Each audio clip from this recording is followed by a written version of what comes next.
Welcome back to మనం TV. నేను మీ అశ్విని. ఈ వేసవిలో ఎక్కువగా దాహంగా అనిపిస్తూ ఉంటుంది.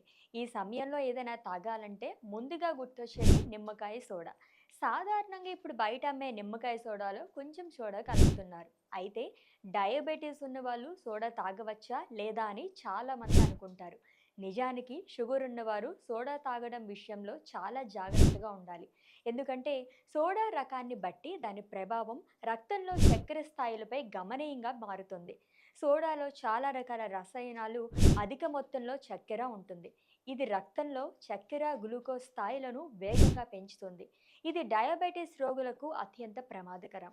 సోడాలో ఉండే కృత్రిమ తీపి పదార్థాలు ఇన్సులిన్ నిరోధకతను పెంచుకోవచ్చని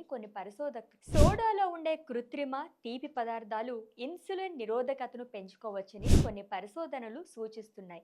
అవి షుగర్ పేషెంట్లకు చాలా డేంజర్. అందుకే డయాబెటీస్ ఉన్నవారు న్యాచురల్గా దొరికే చెరుకు రసం, కొబ్బరి నీళ్లు తాగడం మంచిది. అలాగే మజ్జిగలో కాస్త ఉప్పు తగ్గించి తీసుకోవడం చాలా మంచిది.